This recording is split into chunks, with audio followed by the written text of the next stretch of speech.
कैसे हैं बच्चों। अगला टॉपिक है हमारा आंशिक दृष्टि अक्षम बच्चों की पहचान एवं विशेषताएं। इससे पहले आपको पढ़ाया पिछड़े बच्चों की शिक्षा। तो इसमें 4 मुख्य दोष हैं। वो क्या हैं?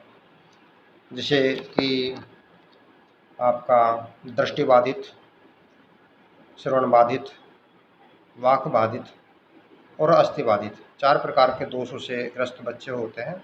तो इनकी पहचान और उनके लिए शिक्षा शिक्षा व्यवस्था कैसे की जाए। देखिए, ये इस पे हम कुछ बिंदुओं पे ध्यान आपका आकर्षित कराते हैं। ये बच्चे अक्सर सिर दर्द की शिकायत करते हैं। कौन से बच्चे हैं? जो आंशिक दृष्टि अक्षम बच्चों की पहचान है और विशेषताएं, यानी दृष्टि से जो कमज़ोर होते हैं, ऐसे बच्चों की जो पहचान है, ये बच्चे अक्सर सिर दर्द की शिकायत करते हैं और आंखें बंद कर लेते हैं। ये बच्चे बार बार पलकें झपकाते हैं। जब श्यामपट्ट पर लिखी चीज़ों को लिखते समय बगल में बैठे छात्र से जोर से पढ़ने को कहता है।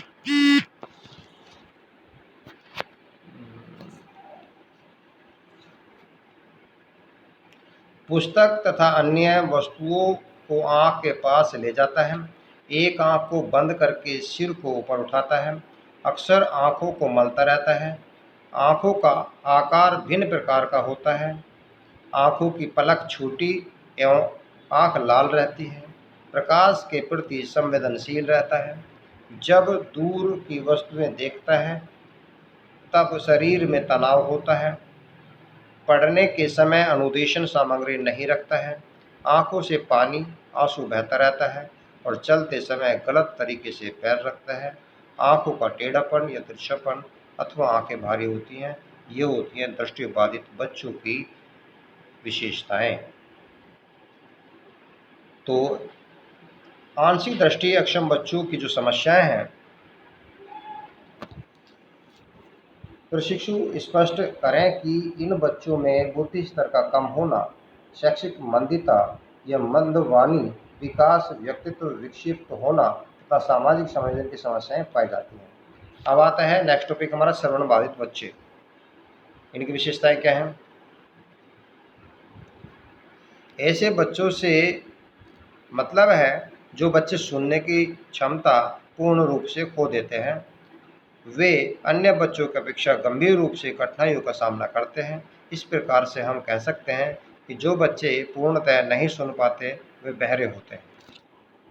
आंशिक रूप से कम सुनने वाले बच्चे वे हैं जो श्रवण क्षमता को कुछ सीमा तक खो देते हैं। ऐसे बच्चों के जोर से की गई ध्वनि अथवा बोली गई आवाज़ को सुनने के लिए श्रवण यंत्र की आवश्यकता नहीं होती है। श्रवण यंत्र या यदि इन्हें उपलब्ध हो तो आवाज़ और अच्छी प्रकार से सुन सकेंगे। ऐसे बच्चों को सामान्य स्कूलों में तथा सामान्य बच्चों के साथ शिक्षा देने में कठिनाई नहीं आती है। जब किसी बच्चे के श्रवण अंगों में कोई दोष होता है तब इसे श्रवण बाधित कहा जाता है। ये दोष कान से बाहर, अंदर तथा मध्य में भी हो सकता है। श्रवण बाधित बच्चों के लक्षण: इनके व्यवहार में लगातार एकाग्रता नहीं होती है। इसमें कई बार क्वेश्चन पूछ लेता है कि इनके लक्षण बताइए 2 नंबर में, 4 नंबर में, तो आपका प्रश्न हो सकता है। तो इनके लक्षण आप ध्यान दीजिए या स्क्रीनशॉट ले लीजिए आप इसका। इनके व्यवहार में लगातार एकाग्रता नहीं होती है। ऐसे बच्चे गतिविधियों के विषय में और कार्यों के प्रति अधिक सजग होते हैं। अध्यापक के होठों की गतिविधि और उसके हाव-भाव पर ध्यान देते हैं।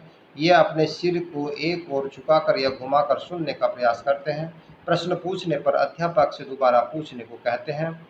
एक जैसी ध्वनि के शब्दों से प्रायः भ्रम हो जाता है। बिना जानकारी के भी वार्ता के बीच वे बिना वजह बोलता है। शाब्दिक निर्देशनों को समझने में और अनुसरण करने में कठिनाइयाँ होती हैं। कक्षा में ध्वनि के स्रोत को नहीं जान पाता है। शब्दों के सही उच्चारण में उसे कोई कठिनाई नहीं होती और बिना जानकारी के बड़बड़ाता रहता है। अधिक धीरे या अधिक तेज बोलता है। इनकी भाषा का पूर्ण विकास नहीं हो पाता है और कभी कभी कान दर्द की शिकायत रहती है। देखिए ये इम्पोर्टेंट है इसमें कि कितने बच्चे किस डेसिबल तक की ध्वनि को सुन सकते हैं। देखिए जो कम बाधित बच्चे होते हैं वो 35 से 51 डेसिबल तक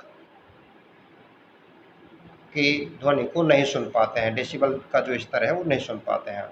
और इनकी बाधिता का स्तर जो परसेंटेज में है वो 40% बाधित होते हैं ऐसे बच्चे। मंद इससे भी कम बाधित बच्चे जो 55 से 69 डेसिबल तक के बच्चे को नहीं सुन पाते हैं, तो 40 से 50% तक की उनकी विकलांगता होती है एक तरह से। और गंभीर बाधित बच्चे जो हैं 70 से 90 डेसिबल तक नहीं सुन पाते हैं और 50 से 75% तक वह बाधित होते हैं।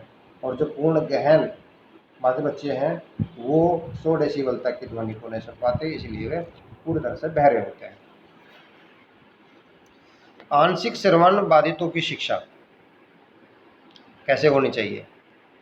जो आंशिक है कम है, क्योंकि ज़्यादा बहरे बच्चों को तो पढ़ा ही नहीं सकते आप किसी भी तरीके से। तो जो कम सुनने वाले बच्चे हैं इसकी स्क्रीनशॉट ले लेना बच्चों एक बार, क्योंकि ऐसा प्रश्न पूछा जाता है कि मंदबाधित बच्चों की सुनने की जो क्षमता है वो कितनी होती है और उसकी विकलांगता कितनी होती है। ऐसे कई बार क्वेश्चन आए हैं, तो चारों प्रकार के प्रश्न बन सकते हैं आपके लिए। तो आंशिक श्रवण बाधितों की शिक्षा को हम इस प्रकार से समझ सकते हैं।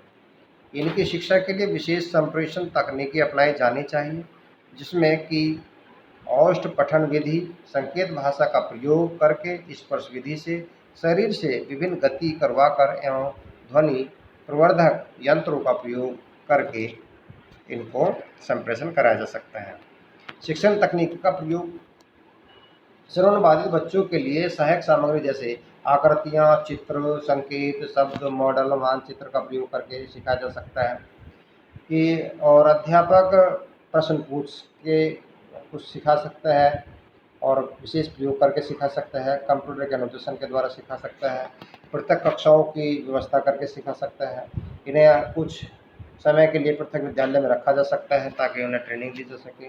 शिशु कार्यक्रम चलाकर प्रारंभ से ही शिक्षित किया जा सकता है। श्रवण बाधितों को शैक्षिक सुविधाएं प्रदान कर इसमें सहायक उपकरण, व्यावसायिक प्रशिक्षण, पूर्व प्राथमिक शिक्षा, कक्षा का समुचित प्रबंध, बोलने एवं पढ़ने का प्रशिक्षण, माता पिता की भूमिका, विद्यालय वातावरण आदि तत्वों का उचित समन्वय करके किया जा सकता है। तो ये काफ़ी लोगों के सहयोग के माध्यम से इनको शिक्षण दिया जा सकता है।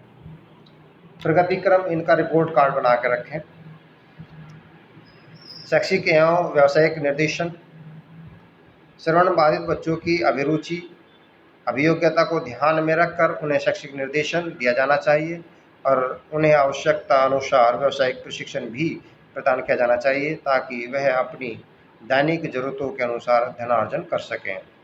वाक् दोष ये हम आपको नेक्स्ट लेक्चर में पढ़ाएंगे। वाक् दोष तो आपके इसमें मैंने पढ़ाया दृष्टिबाधित बच्चों को और श्रवणबाधित बच्चों को किस प्रकार शिक्षा देनी चाहिए। तो अगला टॉपिक होगा मेरा वाक् दोष पे और अस्थिबाधित बच्चों को किस तरह से पढ़ाया जाना चाहिए। धन्यवाद।